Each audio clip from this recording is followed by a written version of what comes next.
আসসালামু আলাইকুম। ওয়ালাইকুম আসসালাম। আমার নাম রূপা। রূপা, জি। তো রূপা, বয়স কত আপনার? আমার বয়স 31। এই মুহূর্তে 31 বছর বয়স। 31 বছর বয়স। জন্ম জেলা? জন্ম জেলা বরিশাল ডিস্ট্রিক্ট। বরিশাল ডিস্ট্রিক্টে। আপনি যে গল্পটা এখানে বলতে এসেছেন, এটা কি আপনি রেডিওতে শুনেছেন নাকি শুধুমাত্র এর আগে আপনি সোশ্যাল মিডিয়াতে দেখেছেন? আমি দেখেছি আপনার এখানের গল্পগুলো দেখেছি এবং শুনেছি। শুনে শুনে প্রথমেই আমি দেখা শুরু করি, একটা মেয়ের পা ভেঙে গেছিল। ও, তার আগে আপনি জানতেন না গল্পটা না না, সম্পর্কে? আমি জানতাম না। তো ওই মেয়েটার গল্পগুলো যখন একজনের দেখলাম মোবাইলে দেখতেছে, তা আমি বললাম যে ওগুলো কি দেখতেছে, আমি একটু দেখি। তো ওর কাছ থেকে মোবাইলটা নিয়ে ওগুলো দেখলাম। দেখার পরে থেকে আমার খুব মায়া হইলো, ঠিক আছে, আর খুব কষ্ট লাগলো যে আসলে কত মানুষ কত কষ্টে আছে। তো দেখতে দেখতে দেখতে দেখতে অনেকগুলো ভিডিওই দেখছি একটার পর একটা। তো আমার এই মোবাইলটা কম দামি মোবাইল, তো এটা আসে না, তো লোকের কাছ থেকে নিয়ে, এর কাছ থেকে ওর কাছ থেকে নিয়ে নিয়ে দেখতাম মোবাইল। দেখে দেখে বাড়িতে যাই। বাড়িতে যাওয়ার পরে আমার নিজের বাড়িতে যেতে পারি না। যাই হোক, আমি বাড়িতে গিয়ে আমার বোনের কাছে বলি যে দেখ, আমার জীবনটা তো সিনেমাও ফেল করবে যদি মানে আমি গল্পটা বলা উচিত আপনার। জি, আমার গল্পটা বলা উচিত, কারণ আমার যে পরিস্থিতি আর যেভাবে হয়ে আসতেছে, তো যে আমি যদি গল্প বলি তাইলে মনে হয় যে অনেক সিনেমাও ফেল করে যাবে, এতটা করুণ আমার পরিস্থিতি। তো আমরা সেই কারণেই আপনি আমাদের সঙ্গে যোগাযোগ করলেন যে গল্পটা বলার জন্য। আপনি আমাকে মেইল করেছিলেন। জি, জি। আপনি করেছিলেন নাকি আপনার হয়ে কেউ করেছে? আমি আমার বোনকে বলি যে আমি তো লিখতে পারবো না ওরকম করে, বা কিভাবে মিল লিখতে হয় কিভাবে কি, আমি তো এসব বুঝি না, তা আমি কি করতে পারি। এখন ও আবার ওর বরের কাছে জিজ্ঞাসা করছে যে আমাকে তো দিদি ডাকে, বলে যে দিদি একটা গল্প বলতে চায়, বা এই জায়গায় এরকম এরকম কি দেখছে, গল্প শোনা যায় নাকি বলা যায়, ইউটিউবে দেখছে, এখন ওগুলো করতে চায়। কয় না না, আমাদের মান সম্মানে আঘাত লাগবে, ওগুলো দরকার নেই। তারপরে ওরা বাধা দেওয়ার পরেও আমি আসলাম ঢাকাতে আইসা আমার বাড়িওয়ালি ভাবির সাথে আলাপ করলাম।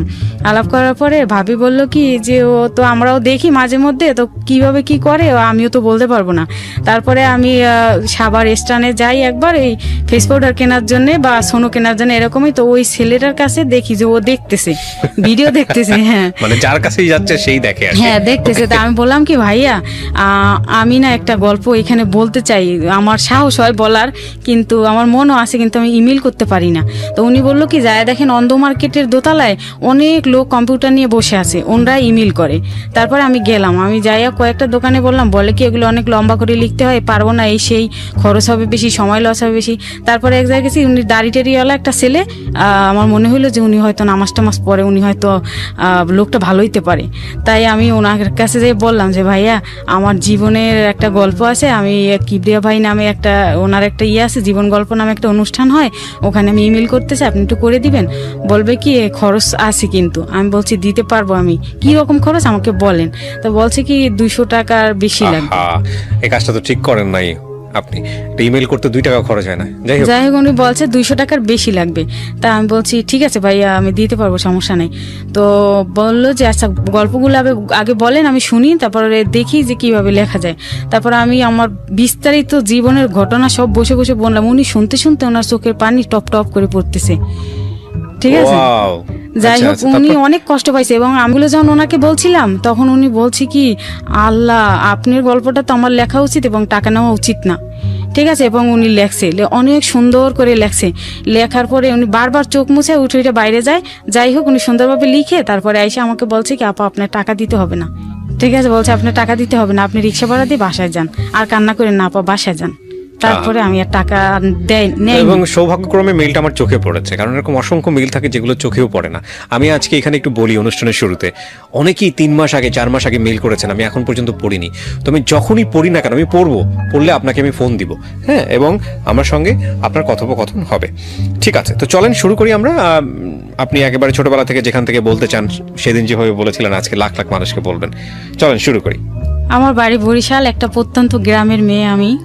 লেখাপড়া করেছি ছোটবেলা থেকে। আমাদের ফ্যামিলিটা গরিব ছিল, অভাবগ্রস্ত ছিল। তো আমার বাবা হিন্দু সম্প্রদায়ের লোক, আমি একটা হিন্দু সম্প্রদায়ের মেয়ে। তো যাই হোক, আমার গরিবানার কারণে লেখাপড়া বেশি একটা করতে পারিনি। কয় ভাই বোন ছিলেন আপনারা? আমরা 1 ভাই 2 বোন। 1 ভাই 2 বোন। জি, আমার বড় একটা ভাই ছিল, ও হইলো কিরমি বিগার কয়, জ্বর বেশি হইলে যেটা হয়, গ্রামে ডাক্তার জুড়ে নাই, তখন আর কি কিরমি বিগার হয়ে মারা যায় 4 বছর বয়সে। তারপর আমি জন্মগ্রহণ করি। আচ্ছা। আমি জন্মগ্রহণ করার পরও আমার অনেক অসুখ বিসুখ গেছে, কিন্তু আল্লাহ আমার দুনিয়াতে রেখে দিয়েছে হয়তো বা এই কষ্টগুলো ভোগ করার জন্যে। যাই হোক, আমি 5 বছর যখন আমার বয়স হয় তখন আমার ছোট বোনটা হয়। তো এখন আমরা 2 বোন 1 ভাই। তো 2 বোন 1 ভাই, আমরা লেখাপড়া করতে পারি না, ঠিক মতো খাবারই খেতে পারি না। আমার বাবা হলো একাই ইনকাম করে, আমরা 3টে ভাই বোন আর আমার মা। তো আমার বাবা হলো পানের বড় যে কাজ করে, এছাড়া আর কোনো কাজ জানতো না। আমাদের ফ্যামিলি 12 ফ্যামিলি, আগে থেকেই 12। আর আমার ফ্যামিলি এবং অত্র চাচা ভাতিজা যারাই বলেন বা চাচা তো বাইটেই যাই বলেন, সবাই পানের বরে কাজ করে, তাছাড়া অন্য কোনো কিছু পারে না। তো যাই হোক, পানের বরে কাজ করে, বাবা একদিন কাজ করলে 50 টাকা পায়। আমার মা এই বাড়ি ও বাড়ি এইটা সেইটা কাজ করে, ওই মুড়ি ভাজতে ডাকে মানুষে, মানে গরিব দেখে, গরিব হলে যেটা হয় এ করে করে যাই 2-1 পয়সা পায় আমার মা, ওটা দিয়ে আমাদের লেখাপড়া করায়। দিল না, আমি 8 পর্যন্ত পড়াশোনা করলাম, 9-এ উঠছি, এখন আমার বই কিনতে হবে, বই কেনার টাকা নেই। এখন মা বলল কি যে বই কেনার টাকা নেই, কি করব, কিভাবে ভর্তি করাই, লেখাপড়া তো ভালো, এইটা ভালো রেজাল্ট করলি, 7-এ ভালো রেজাল্ট করলি, এবং কোনো ক্লাসে আমি ফেল করিনি, ইনশাল্লাহ ফেল করিনি। তো যাই হোক, আমি যখন 9-এ পড়ি তখন আমার বড় ফুবু এসে আবার ওরে নিতে আসছে, খুঁজতে আসছে আমার বাইরে বাড়িতে এসে বলছে কি যে ও তো একটু বড় হয়েছে, ওরে বিয়ে দিয়ে দেবো, আমারে বিয়ে দিয়ে দেবে। গরিবানা সংসার, একবেলা জুটলে আরেকবেলা জুটে না, এত কষ্ট করে কি থাকা যায়, ওরে আমরা নিয়ে যাই, নিয়ে আমাদের বাড়িতে রেখে বিয়ে দিয়ে দিই, তোর ছেলে আর নেবো না, তোর বড় মেয়েটা দিয়ে দে। তখন আমারে দিয়ে দিল। আরও তখন ইলেকশনের সময় হয়ে গেছে, মানে ভোটাভুটির সময় হয়ে গেছে। তো এই জন্য গ্রামে একটু বড় মেয়েদের থাকা একটু সমস্যা, তখন চাপ, আমরা হিন্দু সম্প্রদায়, তো এই জন্যে। তো যাই হোক, আমারে পাঠিয়ে দিল। আমি ওখানে গেলাম, যাওয়ার পরে 3 বিয়া 4 বিয়া লাগ একটা বুড়ো বুড়ো লোক আমার জন্য নিয়ে আসে বিয়ে দেওয়ার জন্য, আমার বড় ফুপু। তাদের অবস্থা কিন্তু অনেক ভালো। আমার বাবা গরিব, আমার ভালো জায়গায় বিয়ে দিতে পারবে না, তাই বলে তো আমার এরকম একটা লোকের কাছে দেওয়া কিন্তু ঠিক না। আমার মানে কোনোভাবেই ভালো লাগতো না। আমার বাবা মার কাছে না পারি বলতে, তখন তো মোবাইলের যুগ ছিল না, আর চিঠি দিলে কবে পাবে, আবার আমি বাড়িঘর চিনেও যাইতে পারবো না। ঠিক আছে, ওইরকম মুরব্বী ধরেন একটা লোক নিয়ে আসে বাড়িতে বিয়ে দেওয়ার জন্য। তারা মাড়ি কাটে, কেউ দেখা যায় আমাদের দেশে কি বসি দেয়, বিলে বিলে মাছ ধরে, এগুলো লোক নিয়ে আসে আমার বিয়ে দেওয়ার জন্য। তখন সবাইকে কি তুই ছোট মাইয়া কি বিয়ে করবো, ঠিক আছে, মানুষ এগুলো বইলে চলে যায় যে মায়ের তো 15 বছর বয়সী হয় নাই, এর বিয়ে করে নিয়ে কি আমরা সংসার করতে পারবো, এ বিয়ে করলে তো পুতুল খেলা। ঠিক আছে, তখন আমার আর বিয়ে হইলো না। আর আমি তো সবসময় পালাই, কেউ আসলে বাড়িতে গাছে যাই উঠে বসে থাকি, মানে যে বিয়ে করে নিয়ে যাবে। হ্যাঁ, বিয়ে করে নিয়ে যাবে, বা যদি একবার আশীর্বাদ হয়ে যায় হিন্দু সম্প্রদায়, তাইলে আর কিন্তু বিয়ের থেকে আর বাঁচা যাবে না, বিয়ে হইতেই হবে, বিয়ে দিয়েই দেবে। তা আমি লুকাই লুকাই বেশিরভাগ থাকতাম ওই বাড়িতে, পড়ালেখাও হইতো না, আর স্কুলেও ঠিক মতো যাইতাম না। এদের বাড়ি যা আছে কাজ বাজ করে টোরে ওইভাবে থাকতাম। আর 2টা আমার পিসাতো বোন ছিল, ওদের সাথে থাকতাম। যাই হোক, এভাবে করে করে কয়েক মাস চলে গেলে পরে একবার আমার বাবা আসছে, আমার অনেক জ্বর হয়েছে। তো হেকো দেশে আবার জ্বর হইলে খাবার দেয় না, টোটালি পানিও খেতে দেবে না। তখন আমার মানে মইরা যাওয়ার অবস্থা, মানে কি এই যে একাধারে রোজা রাখতেছি, এখন যেমন কষ্ট হচ্ছে তখন ওই রকম কষ্ট হইতো। যাই হোক, অনেক কষ্ট, মানে মইরা যাই যে অবস্থা। তখন আমার বাবা আসছে আমার নেওয়ার জন্য, বলছে কি যে ওর কি হয়েছে শুনছি, মানুষের লোকের কাছে কাছে শুনছে যে আমার অসুস্থ, 15 দিন থেকে জ্বর, তখন টাইফয়েডের মধ্যে চলে গেছে। তখন আমার বাবা আইসা বললো কি যে তোরে বাড়ি নিয়ে যাই, তোর অবস্থা তো খারাপ, আর 2-1 দিন গেলে মরে যাবি। তখন আমার নৌকায় করে করে বাড়ি নিয়ে আসছে। কিভাবে বাড়ি নিয়ে আসছে আমি বলতে পারবো না, ও ছোটবেলার কথা। অনেক কষ্ট করে আমার বাড়ি নিয়ে আসছে, নৌকা করে শোয়াইয়া। তখন নিয়ে আসছে, সবাই বলছে কি মেয়ে তো আর বাঁচবে না, যে অবস্থা টাইফয়েড জ্বরে, আর না খাওয়াই 15টা দিন এই যে বাইসে আছে, এটাই তো অনেক ভাগ্যের ব্যাপার। তো যাই হোক, এরপরে বাবা নিয়ে আসলো, নিয়ে আসার পরে ক্লাস 9-এ তখন পড়ি, ফাইনাল পরীক্ষা দিলাম। ফাইনাল পরীক্ষা দেওয়ার পরে আবার 10-এ ভর্তি হইলাম না, পাশ করে উঠে গেছি। তো বই কিনতে পারি না, আবার 10-এ বই কিনতে পারি না পরে আমার বাবা জানে না, আমার মা 2000 টাকা সুদে আনছে। সুদ আমাদের এলাকায় মুসলমানের কাকা দুধ বিক্রি করে, কাকা সুদে টাকা লাগাইতো। তো যাই হোক ওনার কাছ থেকে 2,000 টাকা আনছে, এনে আমার বই কিনে দিয়েছে, গাইড কিনতে পারি না এবং আরও কিছু কিছু বই বাকি রয়েছে। আবার স্কুলের সেশন চার্জ ছিল, তখন ভর্তি ফি ছিল, ওগুলো দিয়েটি আর টাকা নেই। তারপর আমার মা বললো কি যে তোরে তো পড়াইতে হইবে, আর তোর ছোটো ভাই বোন দুইটাও ঠিক মতো পড়াশোনা হচ্ছে না, তোর যেহেতু মাথার ব্রেন এত ভালো তোরে পড়াবো। তো আমার মা করলো কি, পুষ্টির কাজ ছিল তখন, ফখরুদ্দিনের আমল মনে হয়, হ্যাঁ তত্ত্বাবধায়ক সরকার ক্ষমতায়, তখন পুষ্টির কাজ আমার মা করতো। তো পুষ্টির কাজ করে করে কিছু টাকা পয়সা পাইতো, ও দিয়ে আমি লেখাপড়া করতাম। আমি নিয়ে আসছি আমার মার পুষ্টির কার্ড, আপনি দেখেন। তো যাই হোক আমি লেখাপড়া করতাম, কোনো রকম মেট্রিক পরীক্ষাটা দিছি। দেওয়ার পরে এখন আমার মা 2,000 টাকা ঋণ হলো সুদে, ওতে সুদ বেড়ে বেড়ে 4-5 হাজার প্রায় হয়ে গেছে।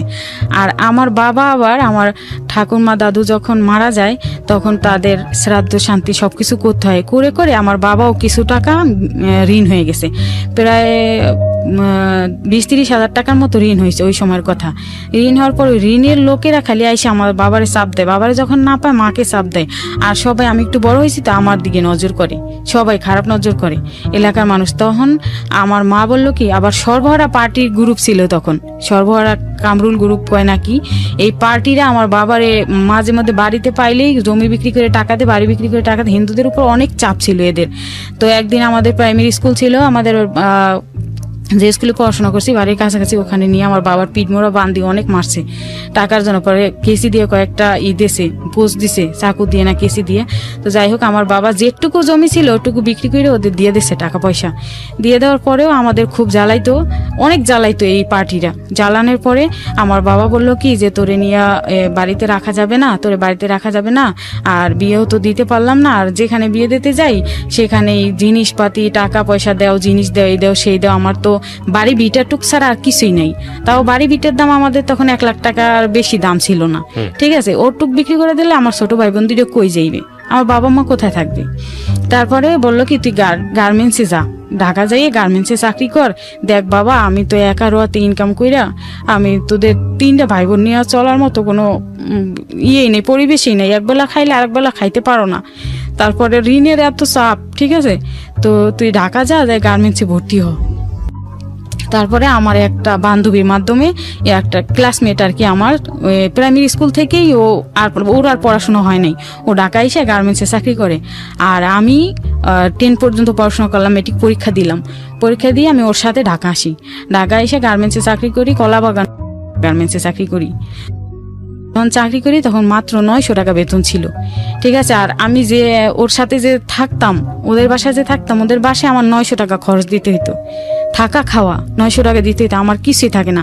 একটা সাবান কিনতে পারতাম না, একটু তেল কিনে মাথায় দিতে পারতাম না, একটা কাপড় পরে প্রতিদিন গার্মেন্টসে যাইতাম আসতাম, ঠিক আছে। ওই এক কাপড়ে আসছিলাম, আর দুই একটা জামা নিয়ে আসছিলাম, লঞ্চে বসে চুরি হয়ে গেছে, কারা চুরি করে নিয়ে গেছে। মাথার নিচে ব্যাগটা দিয়ে লঞ্চে বিছনা বিছায়, আমাদের তো কেবিন নেওয়ার মতো পয়সা নেই, তো বিছনা বিছাইয়া তারপরে শুয়ে শুয়ে আইসি, মাথার নিচে ব্যাগটা দিয়া। তো ওই ব্যাগে 30টা টাকাও ছিল আমার, লঞ্চ ভাড়া দিয়ে দিয়েছি, টিকিট করছে, আর 30 টাকার মতো ছিল, 8 টাকা ছিল না। তো যাই হোক আমার ওই ব্যাগটা টান দিয়ে নিয়ে গেছে, টান দিছে যখন আমি কিন্তু টের পাই, আমি যখন চোখ খুলছি তখন দেখি কেউই নাই, ঠিক আছে। ওরকম লঞ্চে ছিনতাইকারী থাকে, তো আমি তো আর জানতাম না। আমি ওই এক কাপড়ে আসছি, ওই কাপড় আর আমি কিনতে পারি না, চাকরির পর চাকরি করতেছি, মাসের পর মাস আমি জামা কাপড় কিনতে পারি না। তো ওই মেয়েটার একটা জামা গায়ে দিতাম। আর কলাবাগান, এই মিরপুর কলাবাগান আছে না, কলাবাগান চাকরি করতাম। আচ্ছা, কত সালের দিকে এটা? এটা 2005 সালে। 5 সালের দিকে। জি। কয় টাকা বেতন পেতেন? 900 টাকা। এই সারা মাস কাজ করে 900 টাকা? 900 টাকা, হ্যাঁ। কিসে কাজ করতেন আপনি? এই যে সুতা কাটতাম, হেল্পার যেটাকে বলে, কারণ আমি মেট্রিক পাস করিনি, তো আমার সার্টিফিকেট নেই, রেজাল্ট আসেনি এখনো, সার্টিফিকেট নেই, তাই আমার কোয়ালিটিতে দেয়নি। আমি থাকতাম ওই বান্ধবীর সঙ্গে। বান্ধবী ও উনিও গার্মেন্টসে কাজ করে? হ্যাঁ, উনিও গার্মেন্টসে কাজ করে। ও যেখানে কাজ করে আমি ওই একই সুতা কাটাকাটি। আপনার এলাকাতেই ছিল এই বান্ধবী? হ্যাঁ, আমাদের এলাকাতে, আমাদের একই গ্রামে, আমার প্রাইমারি স্কুলে যেখানে পড়তাম স্কুলের পাশের বাড়ি ওদের। আচ্ছা, তারপরে আমার বাবা কয়েক মাস আমার কোনো খোঁজ খবর পায় না। তারপরে আমার বাবা ঢাকা আসছে। আমাদের এক বাড়ির পাশে এক কাকা আছে, ওই কাকার আবার শালা থাকে সাভারে, ঢাকা। তো ওই কাকার বাড়িতে আমার বাবা আসে 5-6 মাস। তখন আমার চাকরি বয়স হয়ে যায়, আমার জন্ডিস হয়েছে, আমার অনেক জন্ডিস হয়েছে। এখন বাবা আমার বাসা খুঁজে পায় না। এখন বাবা শুধু কারো কাছে হয়তো শুনছে যে আমি কলাবাগান গার্মেন্টসে চাকরি করি আমি। রায়বাজার মুক্তি সিনেমা হলের সামনে দিয়ে আমার যেতে হয় আসতে হয় গার্মেন্টসে যাওয়ার সময়, ওইখানেই আমার বাসা। কিন্তু বাসাটা বাবা চিনতো না। তখন আমি গার্মেন্টস থেকে একদিন যাই, খুব ক্ষুধা লাগছে, মনটা খুব খারাপ। আর রাত 8টায় ছুটি হয়, 9টা 10টা 2 ঘন্টা বাসায় থাকি, 9টা 9:30 পর্যন্ত বাসায় থাকি, 10টা থেকে আবার নাইট ডিউটি শুরু হয়। এরকম কন্টিনিউ প্রায় 10-15 দিন ডিউটি করতেছি। ডিউটি করতে করতে আমার জন্ডিস ধরে গেছে, ওর ঘুমা না খাওয়া, আরও কাজের পর কাজ। হেল্পারদের তো প্রচুর পরিশ্রম গার্মেন্টসে, ঠিক আছে। আর আমি যে বাবাকে ফোন দিব, বাড়িতে ফোন দিব, 1 মিনিট ফোন করলে 10 টাকা। তখন মানুষের মোবাইল দিয়ে দূরে দূরে দোকান ছিল একটা একটা, তখন 1 মিনিট ফোন করলে 10 টাকা, আর মিস কল দিলে 5 টাকা। তা আমি কোথায় পাবো টাকা? আমার কাছে তো টাকা নেই। আমি তো সেই রায়বাজার নিমতলা থেকে হেঁটে হেঁটে সেই কলাবাগান যাই আর ডিউটি করি, আবার হেঁটে হেঁটে আবার বাসায় আসি। আর ওদের বাসায় খাই কি সব দিয়ে খাওয়াই তো আল্লাহ, আলু টালু, মানে পচা আলু, পচা পেঁয়াজ এইসব কিনে টিনে আনতো। 900 টাকা যে দিতাম, ওরা হালাল করে নেয়নি আমার টাকাগুলো। আমার কষ্টের হালাল টাকা ইনকাম, কিন্তু ওরা হালাল করে নেয়নি। যাই হোক, আমি ওইভাবে খেয়ে খেয়ে 15 দিন গেল, আমার জন্ডিস মন্ডিস হয়ে লিভার টিভার নষ্ট হওয়ার পথে। তখন আমি গার্মেন্টস থেকে বাসায় যাচ্ছি, ছুটি হয়েছে, বাসায় যাচ্ছি, অনেক লোকজন তো একসাথে যাই। তখন আমার কানে আওয়াজ আসে যে আমার বাবার মতো কণ্ঠ পাওয়া যায়, ঠিক আছে। আমার কানে আওয়াজ আসে, কিন্তু আমি চতুর্দিকে তাকাই, আমার বাবাকে দেখি না। হঠাৎ করে একটা কলা বিক্রি করে একটা লোক দেখি, আমার বাবা ওইখানে বসে বসে ওই কলাওয়ালার সাথে কথা বলতেছে। উনি আমাদের এলাকার, ঠিক আছে, ওনার সাথে কথা বলতেছে, ওনারে চিনছে তাই। আর ও আমার বাবা যার সাথে আসছে ঢাকা সাভার, যে এক মামার বাসায় আসছে পরিচিত, উনি হলে আমাদের বাড়িটা বিক্রি করবে। অলরেডি আমার বাবা বাড়ি বিক্রি করার কথাপত্র বললে তারপরে আইছে। তা আমি তো আর ওইটা জানি না, এখন আমি ফলো করছি যে আমার বাবার কণ্ঠ পাওয়া যায়। আমি 1000 লোকের ভিতর থেকে আমার বাবাকে বেছে বের করতে পারবো, কণ্ঠটা আমার বাবার এত পরিচিত। কারণ আমার বাবার আমি অনেক আদরের সন্তান, বলতে কি আমি অনেক অসুখ থেকে, মানে কি আমার বাবা ভিক্ষা করেও আমার চিকিৎসা করাইছে জানেন। যখন বেশি বড় বড় অসুখ হইতো, তখন মানে বাবা যদি কাজ করে আমার করতে না পারতো, চিকিৎসা করতে না পারতো, তখন আমার বাবা মানুষের কাছে দাঁড়ে দাঁড়ে হাত পেতে আমাকে করছে, সুস্থ করছে।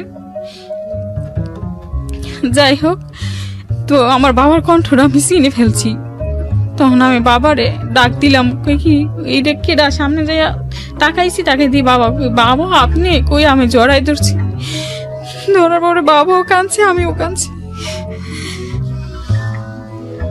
অনেক কষ্টের গার্মেন্টসের অনেক ছেলে মেয়ে আছে যারা এরকম ব্যাকগ্রাউন্ডের।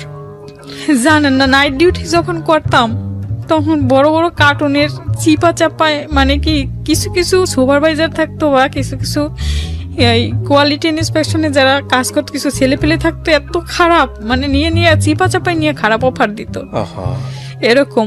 তো যাই হোক, আমার বাবা আসছে, আমি বাবার সাথে বাড়ি চলে গেলাম। 2 দিন ছিল আমার বাবা আমার ওই মামার বাসায়। আমার বাসায় তো থাকার মতো না, আমরা 2টা মেয়ে থাকি। পরে আমার বাবা বললো কি, আহারে আমার মাইয়া জন্ডিস হয়ে শেষ হয়ে গেছে, কি চাকরি করতে আইসো মা গো? তখন আমারে নিয়ে চলে গেছে বাড়ি গেছি। তখন জমি বিক্রি করার টাকা, বাড়িটা বিক্রি করতেছে আমার বাবা। যা পাইছে 30,000 টাকা দিয়ে দিয়েছিল অ্যাডভান্স টাকা। তো 30,000 টাকা মানুষের ঋণ দেনা দিয়ে দিয়েছে। কারণ বাবার কাছে টাকা নেই, আমার ট্রিটমেন্ট করাইতে পারতেছে না। যেখানে নিয়ে যায় আমার বাবা চিকিৎসার জন্য সবাই কি মেয়ে বাঁচতেও পারে, মারাও যাইতে পারে। কি করছেন মেয়েটারে? মানুষ গরিব হইলে কি সন্তানের এইভাবে মৃত্যু কামনা করে? তখন আমার বাবা ডাক্তার তো দেখাইছেই, সুদে আবার টাকা আনছে, টাকা এনে ডাক্তার তো দেখাইছেই, আবার একটা বেডির কাছ থেকে একটা মালা পরা এনে দিছে ছোট, আর কি জানি দিছে তেল টাল পয়রা, ওগুলো খাইতে বলছে। তো ওই মালা পরাটা আমি মাথায় নিছি, ওইটা বলতে বলতে মালাটা বড় হয়ে আমার পা দিয়ে পড়ে গেছে। পরে আমি খালে ফেলাই দিয়েছি।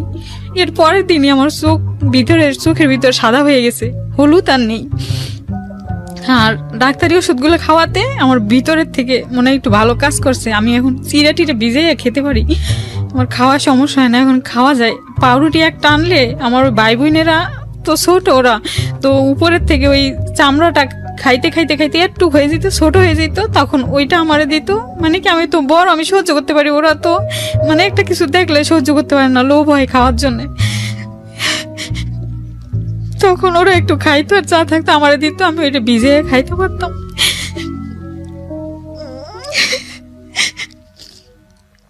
পরে কয়েকদিন গেল পরে আমি ভাবলাম কি আমার ভাই বোন দুইটা ছোট ছোট, আমি কষ্ট করি কিন্তু ওদের কষ্ট আমার সহ্য হয় না। আর বাড়িটা বিক্রি করছে আমাদের বাপ দাদার অনেক পুরোনো দিনের বাড়ি, আমার অনেক কষ্ট হয় বাড়ি মানে শেষ সম্বল যেটা ছিল ওটাও বিক্রি করলো। বিক্রি করে দিয়েছে, দিয়ে মানুষের ঋণ দেনা দিয়ে দিয়েছে। আর বাদ বাকি 70,000 টাকা পায়, 1 লাখ টাকা বিক্রি করছে। এখন ওই 70,000 টাকা পায়, ও ঘুরায় আজকে দেবো কালকে দেবো, দেয় না। তারপরে আমি বললাম কি বাবা কষ্ট তো করছি, আবার টাকা যাবো, আমার ভাই বোন দুইটার কষ্ট আমার সহ্য হয় না, আপনি ওষুধ কিনে খাইতে পারেন না। একদিন যদি পান ভাঙলে গায়ে অনেক গরম লাগে, পান ভাঙে পান গুছতে হয়, পেট চেপে বসে অনেক গরম লাগে। বাবার হাই প্রেশার, অনেক অসুস্থ হয়ে যায়, আবার 2 দিন কাজ করতে পারে না। কারণ একদিন যদি বাজার করে আরেকদিন করতে পারে না। 5 কেজি চাউল আনলে তখন 10 টাকা ছিল কেজি চাল, মোটা চাল ছাড়া তো আর চিকন চাল খাই না আমরা, তো মোটা চাল টাকার জন্য যা কিনতে পারে তাই। তো টমেটো আনতো, পাকা পাকা টমেটো, অনেক খুশি হইতাম, রাত্রে লাফ দিয়ে উঠে পড়তাম, আমার বাবা টমেটো নিয়ে আইছে, ওই টমেটো খাইতাম। খাইয়ে দিয়ে তোর মা কইতো কি ওগুলো খাইয়ে ঘুমা, আজকে আর ভাত রান্না করবো না, কালকে সকালে রান্না করবো। হিসাব কইরা আমার বাবা বলতো 5 কেজি চাল দিয়ে যদি পারো 3 দিন বা 4 দিন নিবি, কিন্তু 5 কেজি চাল আমাদের 2 দিনে হয়ে যায়। কিন্তু আমার মা হিসাব করে করে রান্না করে। আর আমি জীবনে প্রথম শুনলাম যে টমেটো দেখলে কেউ লাভ দিয়ে উঠতো। ঘুমে থেকে লাভ দিয়ে উঠতাম ভাই টমেটোর জন্য, অন্য কিছু তো আনতেই পারতো না। তারপরে আবার ঢাকা আসি, বাবা আমার সহ্য হয় না এত কষ্ট, বাবাও কান্দে মাও কান্দে আমিও কান্দি। ছোট 2 ভাই বোন তোরা বোঝে না, খেলাধুলো করে দৌড়ে দৌড়ে এসে মা ভাত দাও, মা ভাত দাও, পারলে শুধু ভাত দাও, মা তো ভাত দিতে পারে না। তখন মানুষের বাড়ির থেকে এ বাড়ি থেকে ধার করে, ও বাড়ির থেকে ধার করে ভাত মুড়ি এটা সেটা বাটি বইরে ধার করে নিয়ে এসে 2 জনের খাওয়ায়, আমারে খেতে বলে আমি খাই না, ওগো দিকে তাকাইয়া। তখন আমি আবার ঢাকা আসি, কই বাবা আমি ঢাকা যাবো, আমি বাড়িতে থাকবো না, কারণ আমার ছোট ভাই বন্ধুদের আপনি খাওয়ান কামাই করে আমার নিজের পেটটা তো চলবে, আমি যাই ঢাকা। তখন আবার বাবা কাইন্দে কাইন্দে আমার বিদায় করে দিল, লঞ্চে উঠাইয়ে দিল, দিতে চায় না, অসুস্থ, যাওয়া লাগবে না না খাইয়ে মরলে আমার সন্তান আমার কাছে থেকে মরবি, তাও আমি দূরে যাই মরতে দিব না। তারপরে আমি বুঝাইয়া আসলাম আবার ঢাকা। তারপরে আমার মেট্রিক পাস করলাম, ভালো রেজাল্ট আসলো। এই গার্মেন্টসে কাজ করা অবস্থায়? জি, পরীক্ষা দিয়েই আসছিলাম, তো রেজাল্ট আসলো ভালো। তখন ডিভিশন ছিল, 2nd ডিভিশনে পাস করেছি। তখন আমি ওই সার্টিফিকেট চাইছিল যে গার্মেন্টসে যাই, ওই গার্মেন্টসে চাকরি শেষ, জন্ডিস হয়েছে, বাড়ি গেছি ছুটিতে 3 দিনের, এখানে 15 দিন চলে গেছি দূর করে তারাই দিয়েছে। কারণ ওই মালিক ছিল শ্রীলঙ্কান, মালিক খুব কড়াকড়ি ছিল, ঠিক মতো বেতন ওভারটাইমও দিত না। তো যাই হোক দূর করে তারাই দিছে। পরে ওখান থেকে আইসা জিগাতলা ওই গার্মেন্টসে চাকরি নিলাম। যখন আমি চাকরিতে যাই সব জায়গা দেখি, গার্মেন্টসের সামনে যাই, টানানো দেখি, কাগজ দেওয়া পোস্টার টানানো দেখি, তো ওতে কি কি লেখা, কোন সেকশনে নিবে, কিরকম লোক নিবে, কিরকম লোক চাই, এগুলো লেখা দেখতাম। তারপর ওই গার্মেন্টসে ঢুকতাম 1 তারিখে, ঠিক আছে। কোনো সময় দেখা যায় 10 জন নিচে 20 জন আমরা রয়ে গেছি, ঢুকতে পারলাম না। পরের দিন আবার ডেট দিত, কালকে আসো, তো পরের দিন আবার যেতাম। গেলে পরে হয়তো বা আমার ভাগ্য ভালো ছিল, তাই আমি ওই গার্মেন্টসে চাকরি পাইছি, চান্স পাইছি কোয়ালিটিতে। চান্স পাওয়ার পরে আমি যখন কাগজপাতি নিয়ে PM স্যারের রুমে ঢুকি, PM স্যারের রুমে যখন ঢুকি তখন দেখি একটা লোক বসা, ওর পাশে আমি একটা খালি চেয়ার পাইছি, ওখানে বসছি। বসার পরে PM স্যার আমার ইন্টারভিউ নিল, যে হেল্পারে কতটা সুতা কাটছি, কিভাবে কি করছি, কাজ করছি, কতটা পারি আর কি, সেটা উনি ইন্টারভিউ নিল। এবং কোয়ালিটিতে যেভাবে যে কাজ করতে হবে ওগুলো আমার একটা লোকের শিখাই দিতে হলো, ওনার নাম ইব্রাহিম। বললো যে ইব্রাহিম তুমি একে নিয়ে যাইয়া তুমি সবগুলো শিখাও, এ পারে কিনা, যদি একবার শিখাইলে যদি পারে তাইলে নেওয়া যাবে। তখন আমারে নিয়ে যখন যায় তখন ওই লোকটা আমার আমার দিকে কেমন করে জানি তাকাই রইছে। এটা আপনি ফলো করেছেন? এটা আমি ফলো করছি, হ্যাঁ। তো এখন আমি গেছি, যাইয়া ইন্টারভিউ নিয়ে আবার আসছি। আসার পরে ওই চেয়ারে যখন পাশের চেয়ারে আবার বসছি, ওই লোকটা আমার দিকে খালি তাকাই আছে না। আমার কয় কি তুমি হিন্দু? আমি কই কি হ্যাঁ আমি হিন্দু। কেন? বলছে তোমার নাম কি? আমি বলছি বাবার নাম কি বলছি। পরে আমি ওনারে আমার বাবার নাম, মার নাম, বাড়ি ঘর, আমার সব কিছু বললাম। বলার পরে উনি বললো কি যে তুমি মেট্রিক পাস করছো, তোমার গার্মেন্টসের চাকরির দরকার কি? ওই পিএম স্যার আবার উইটে একটু বাইরে গেছে, এই জন্যই কথাটা বলতে চান্স সাহস এসে হয়েছে। বলছে। হ্যাঁ, বলছে কি যে মেট্রিক পাস যেহেতু করছো আর তোমার চেহারা কাঠিন খুব ভালো, ঠিক আছে, তোমার কিন্তু এই গার্মেন্টসের চাকরি করলে তোমার কিন্তু শরীর কাঠিন থাকবে না।